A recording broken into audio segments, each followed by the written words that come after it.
register to send to the email addresses, the slides, and the recording. All right, so let's start.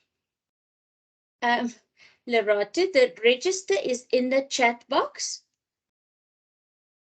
I will be posting it from time to time again, but there we go, it is there. Okay, thank you very much. We will then start. So, wat is die doel van 'n opsomming? Opsommings stel mense in staat om langer tekste korter te maak. So dit help ons om die hoofgedagtes te identifiseer. By 'n opsomming is 'n mens eintlik nie op fyn detail ingestel nie. En 'n goeie opsomming bestaan altyd uit kernfeite wat puntsgewys opgesom moet word. So dit kan nie in 'n paragraaf wees nie, dit moet puntsgewys wees. En dan jy moet altyd jou opsomming in jou eie woorde aanbied. Nou ek weet vir Afrikaans val is dit baie keer moeilik. So dit is waarna ons wil werk. So in laerskool penaliseer ons nie die kinders as hulle nie hulle eie woorde gebruik nie. Maar ek sal later vir julle meer daaroor vertel.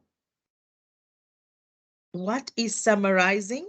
Summarizing means picking out essential details and important details or themes in an article, a piece from a story, or a speech, and then writing those ideas in your own words, which is called paraphrasing. It is a shorter version of a longer piece of writing. They include all the most important ideas of the original writing without any additional information. We'll come back later to inform you about what additional information should be left out. Summaries should be brief, so it must either generalize, give an understanding, or remove many details and examples. It should also be clear. That means it should not be so general that it is vague or unclear.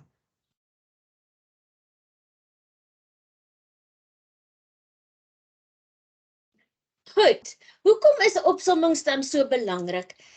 In alle vakke, as jy dink daaraan, alle vakke vra jou om werk op te som. En spesifiek in die hoërskool as hulle moet navorsing doen of wanneer jy studeer. So opsomming van tekste, met dit probeer ons die leerders help om beter te werk, beter hulle werk te verstaan deur die belangrikste dele uit te lig. So ons doen dit ook om te sien of die kinders die tekste verstaan en om te sien of hulle die kerngedagtes kan uitlig. So why is summarizing an important skill to have? Besides, colleagues, let me tell you, besides learners summarizing at school and learning the skill at school, at university level, they are expected to summarize and to put the text in their own words. So when you are asked to summarize work at school in any subject, especially when studying or doing projects, assessments, tests, and exams, instead of copying chunks of someone else's text, which is known as plagiarizing or cheating, summarizing a text helps you to understand it as you figure out the most important ideas. Your brain is engaged in understanding the text. And summaries are also included in assessments, tests, and exams to see how well you understood the text. So it's important to know how to summarize. And summaries help other readers to know the main idea of the text. Goed, wat is die verskil tussen 'n hervertelling en 'n opsomming? En ek dink dit is nogal belangrik, want ons kan miskien bietjie deurmekaar raak met wat is 'n hervertelling en wat is 'n opsomming. So 'n hervertelling is vertel die storie oor in detail. So dit gebruik die skrywer se woorde en jy voeg soveel details by as wat jy kan. Waar in 'n opsomming vertel jy net die kerngedagtes of die hoofpunte van die storie. Jy gebruik jou eie woorde en jy hou by die hoofpunte as 'n oorsig van die storie. Maar daar is ook ooreenkomste. In albei 'n hervertelling en 'n opsomming gebruik ons slegs kernpunte uit die gedig en die kerngedagtes bly in die regte volgorde. So, what is the difference between retelling and summarizing?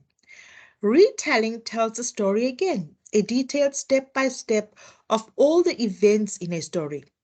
You use the author's words, add as many details as possible. Summarizing, in contrast to retelling, you only tell the most important events from the story, put events in your own words, keep in mind the big idea, the brief overview of the story. So both use only details from the text and keep the details in the correct order.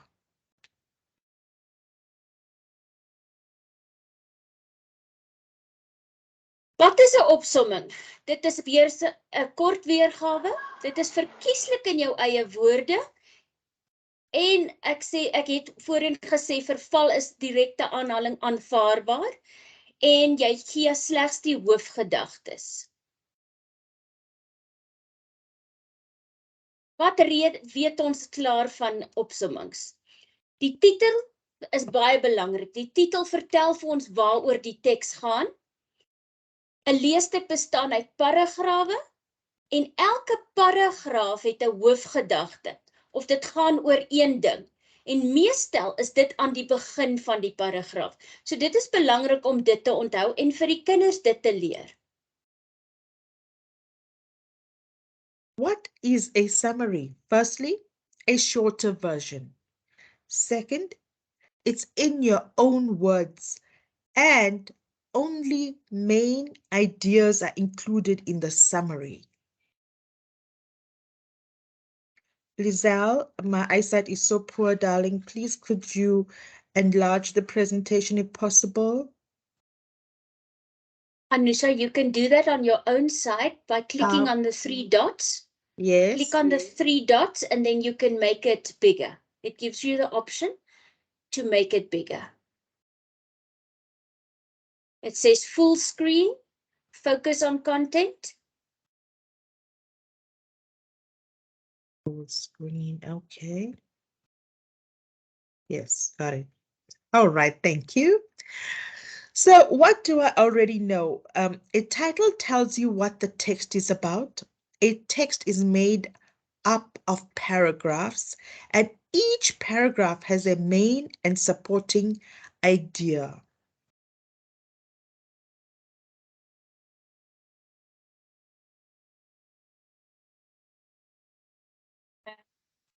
What is just happening here? All right, there we go. This is for English and Afrikaans. While you have a look at that, Vincent, you can unmute and ask your question. Sorry, no. Hi, Vincent. How can we help?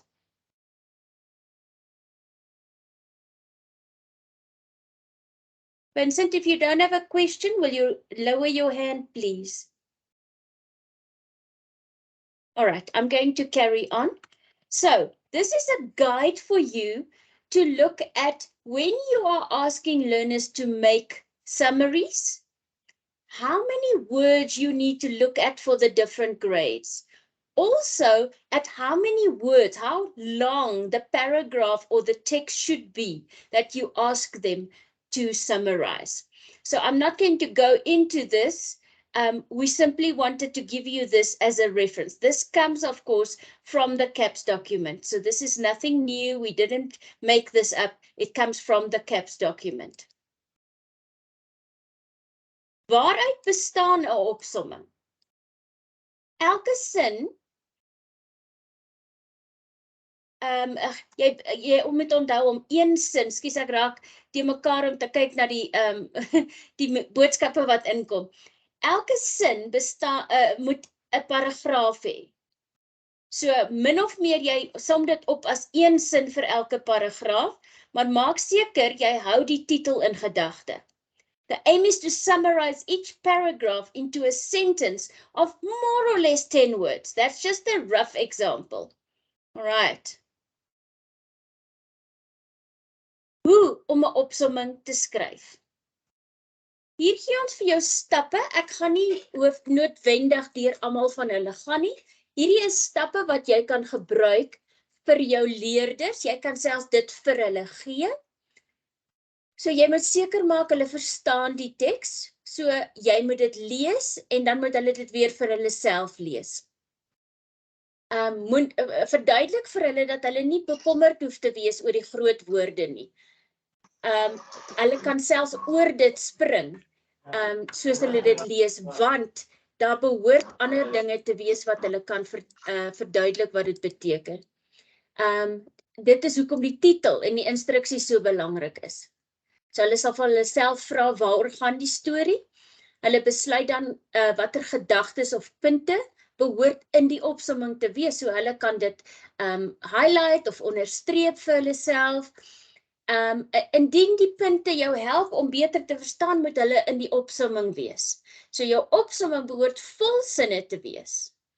Wat beteken elke sin moet 'n werkwoord hê.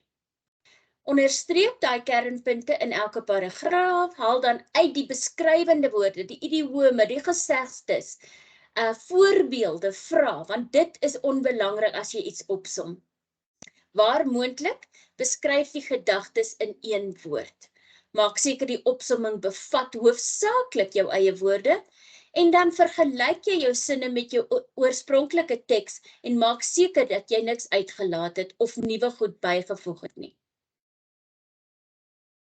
Steps to follow when summarizing. I think this is very important and we need to keep this in mind. First, read the text you want to summarize. If you don't understand the text, reread it again. Don't let big words scare you. Ask yourself, what was the text about? Ask yourself, what should certain information go in my summary? Only major ideas and necessary information go into a summary. Ask yourself, do you need this information to understand the text? If the answer is yes, put it in your own words in the summary. If the answer is no, leave it out. Your summary should be a few complete sentences, and it should not be a word or two. It should cover main points and key points. You can underline main ideas in each paragraph. Very important, remove adjectives, adverbs, figures of speech, examples, and questions. Replace many words with one, if possible. Write summary in your own words. Check your sentences again, the original writing, to make sure you have included all the main ideas and to make sure you haven't added any new information. Colleagues, these are the types of questions you can read out to your learners or have a PowerPoint presentation and inform your learners this is how the steps should follow when summarizing and what they should ask themselves when summarizing. So weer eens, kom ons doen dit stap vir stap. Som die teks in jou eie volsinne op. Skryf die sinne puntsgewys, dit is baie belangrik. Nommer die paragrawe.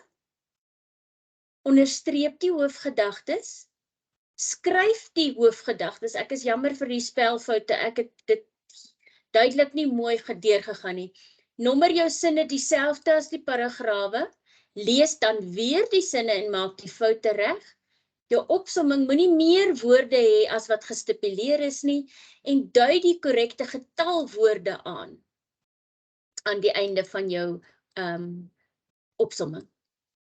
So let's do it step by step.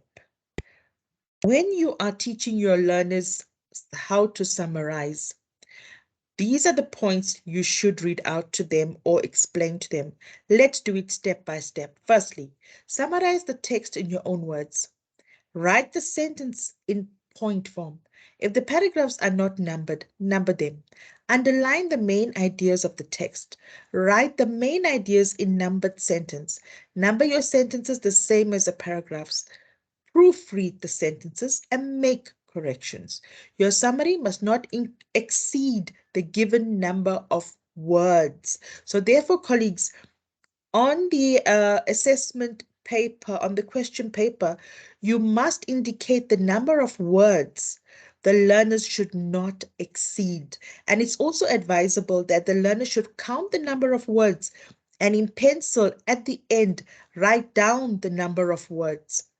Show the number of words after each sentence as well as at the end.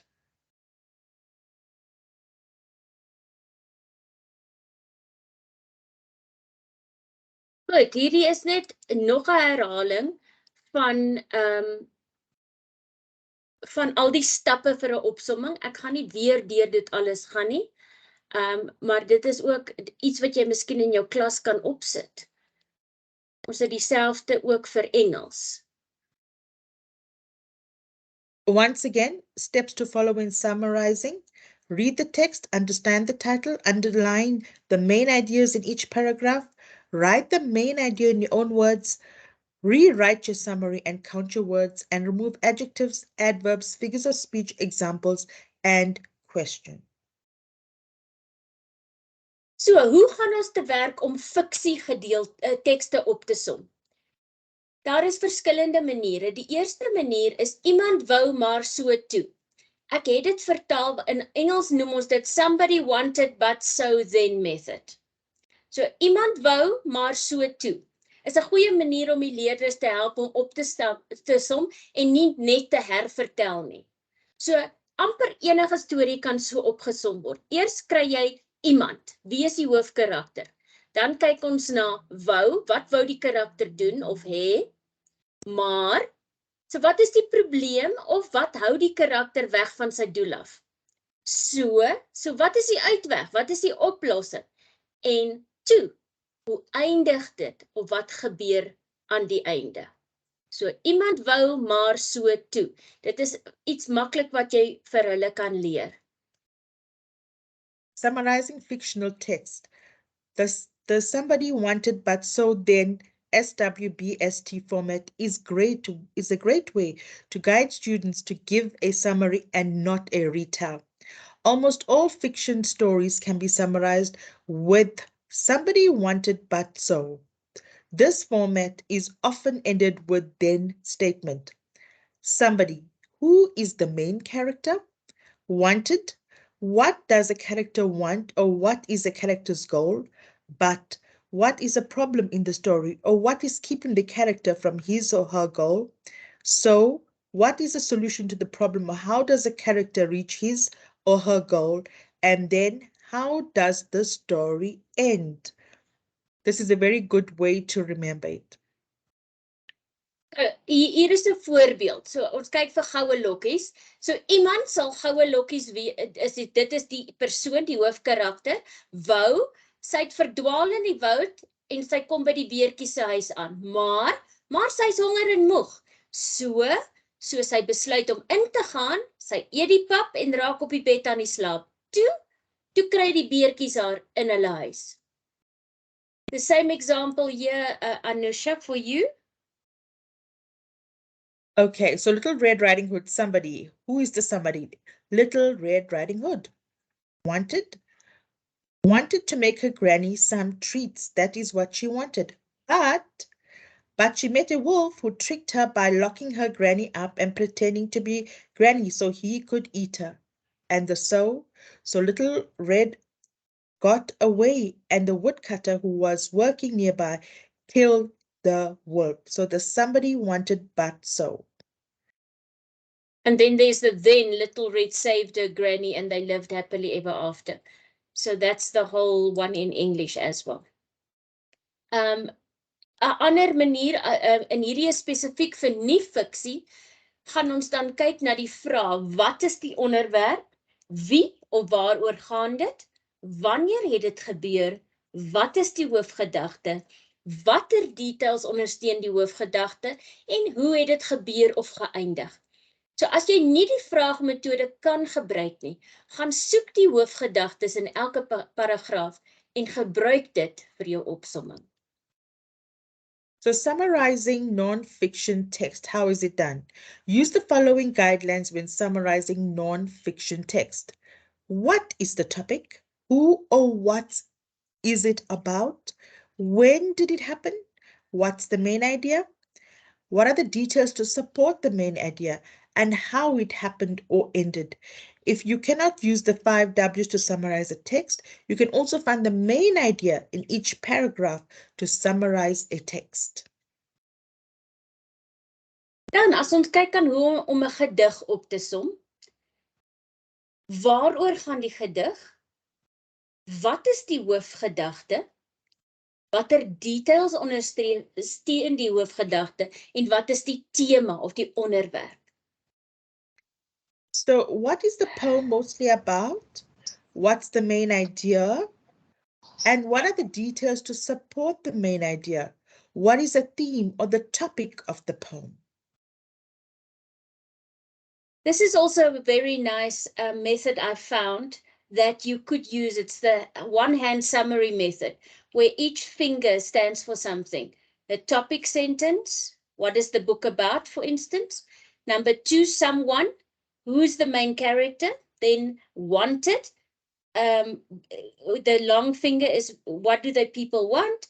But then, and then finally. So it's very similar to our so, but, and whatever we showed you earlier. This is just another representation, if that makes more sense to you, to teach the learners to do it on their hand. Right, I have got some examples here. Ons het 'n paar voorbeelde.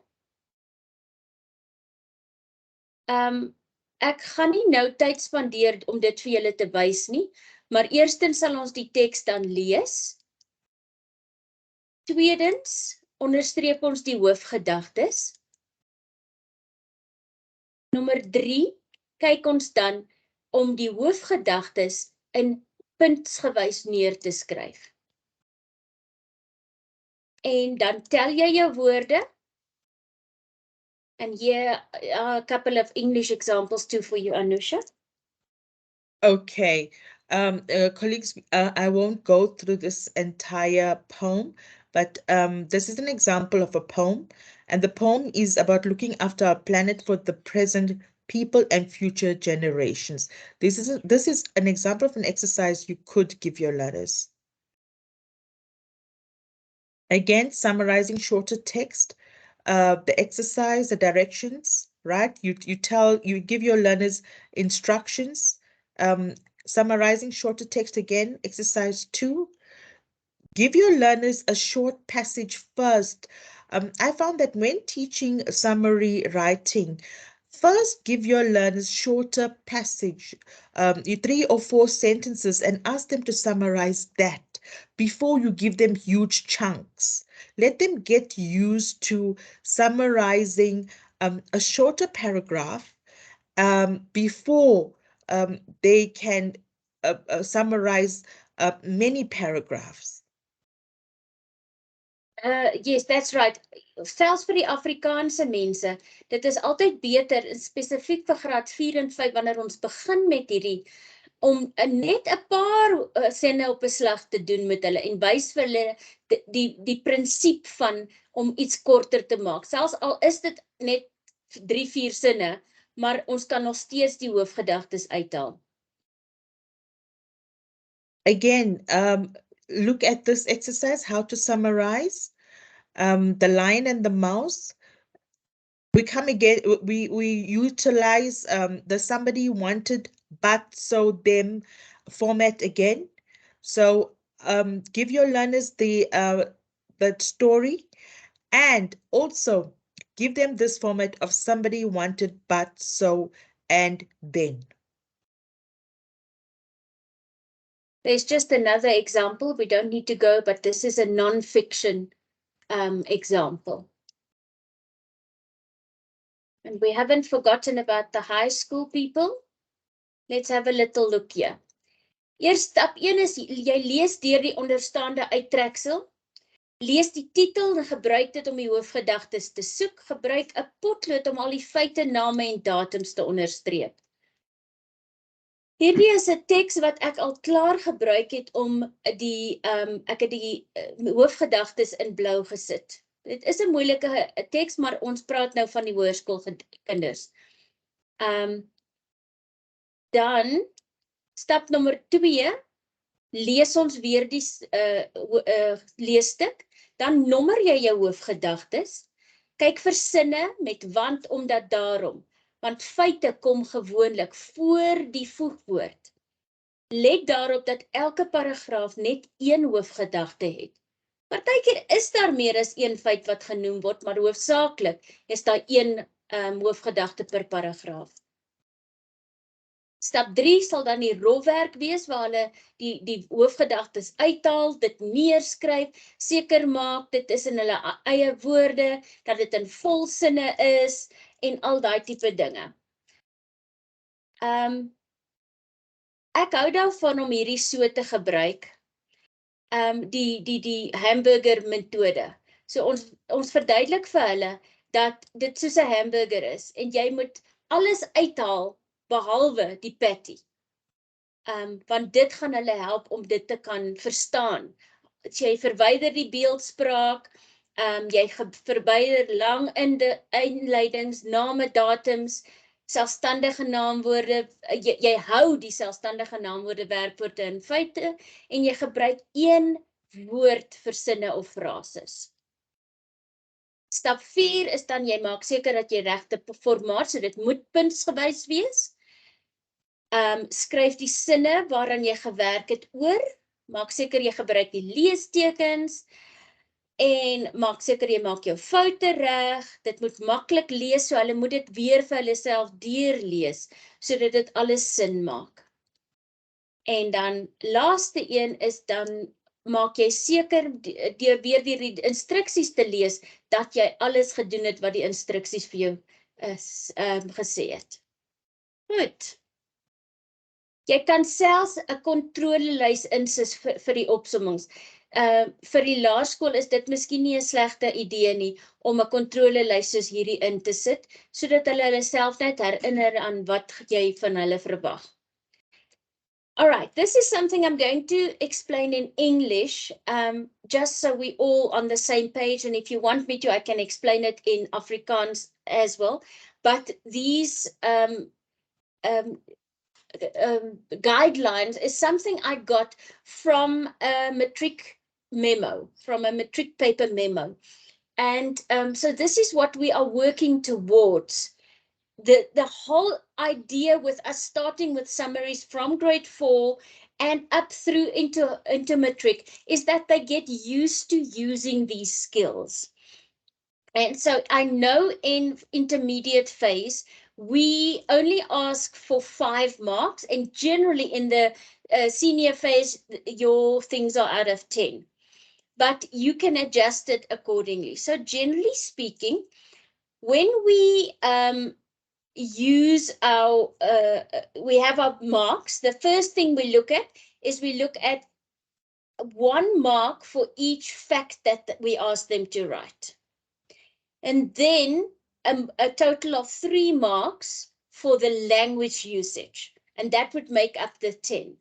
And that's why often I have recommended to the intermediate phase that your 5 marks, so more or less 3 should be for your facts, and then 1 or 2 for the language usage. And this is how you would work out the 1 or 2 or 3 for the language. You would get 1 if the learner could not express himself and he couldn't make proper sentences. Then 2 marks if he expressed himself in a way that we understand, and he made short, simple sentences. And then 3 if it was very creative and he really expressed himself 1. And so then you would adjust that accordingly for intermediate phase. You can also then look at how you spread the marks if the learner did not use his own words. If they directly use the sentences from the text. So you could then say, if 3 of the facts are correct, he gets 1 mark. If 5 of the facts are correct, 2 marks.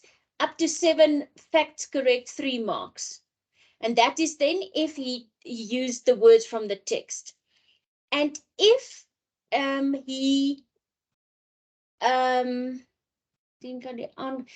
this is also if he only used words from the text. This number 2 is if they use the combination. All right. Another way is to add a rubric like this blue one, where you put the content. So you would say how many marks you would get for the facts that they represented, and then for the language, and then you could take off marks if that is if it is in a paragraph, so it's not in points, and if there is not a heading included. Anusha, is there anything you want to add to this? No, thank you very much. Very well said. Okay. I hope that sheds a little bit of light on it. And why we say you cannot really mark a summary with a memo only, because there's a combination. You are testing whether they can identify the main facts, but you're also checking that they can use their words. Again, for FAL in primary school, you do not need to take marks off for anything. All right, because for especially FAL, it is acceptable for them to just take it straight from the text. Can I just add something there? In the senior phase, there is a rubric for summary writing. And teachers, you have this. I've sent it on the WhatsApp group chat several times. So where to start as the teacher? Summarizing goes against what learners will naturally want to do. We can't just tell learners what makes a good summary and expect that to be enough. Learners don't just need to see examples of good summaries. They also need to see examples of bad summaries. That's a very good idea, colleagues. Give them an example of a good summary and a bad summary so they can see the contrast, they can see the difference and be able to understand what makes it bad. Before your summarizing lesson, write several different summaries of a reading passage and make a couple of these summaries deliberately bad. Include a summary that has all sorts of unimportant information and another summary that includes opinions that aren't from the text. Make sure you also have one good summary. So show learners the contrast. Then, dear teacher, after reading the passage with your class or in a small group setting, show the learners the different summaries. Have the learners discuss in small groups or partners which summary is best and what is wrong with the other summaries. Repeat this activity several times with different reading passages. Incorporating bad summaries into your summary lessons will keep your students from making those same mistakes when they begin writing summaries. So this is a very good strategy to show them a bad summary and a good summary. Although writing out extra summaries takes extra prep time, it will keep you from having so many frustrated and confused learners later in the school year. By the way, colleagues, you'll also find other information on the Google Drive on summary writing. So ideas how to teach learners about summaries. Firstly, take articles from the newspaper and cut off their headings. Have students practice writing headings for or matching the several headlines to the headless stories. 2, take one article from the newspaper and ask students to use the keywords or phrases to identify only who, what, when, where, why, and how. 3, give the students a piece of paper including a reading text and ask them to read the text. 4, After reading the text, ask your students to turn the sheet over and attempt to create a summary paragraph of what they can remember of the key ideas in the text. 5. Ask students to go back and forth between the summary they write and the reading text several times until they capture the important ideas from the text. And 6, have students write successfully shorter summaries, constantly refining and reducing their written piece until only the most essential and relevant information remains. 7, encourage students to start off with half a page, then try to get it down to 2 paragraphs, then 1 paragraph, then 2 or 3 sentences, and ultimately a single sentence. Right, that brings us to the end, colleagues. I would like to offer, if you have any questions or queries right now, to put up your hand, and then between Anusha and I will try our best to answer your questions.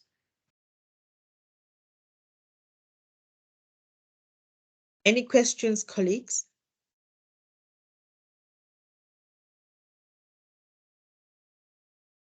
Well, maybe people are too scared to ask anything, or maybe we were just that clear. Perhaps.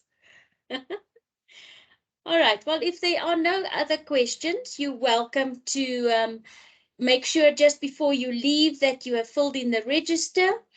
And yes, then thank you very much for coming. We had almost 100 people in the meeting, and I'm very proud that we had so many, and I really do hope that we didn't waste your time. I will be sending the recording of the meeting as well as the presentation at just in about half an hour or so.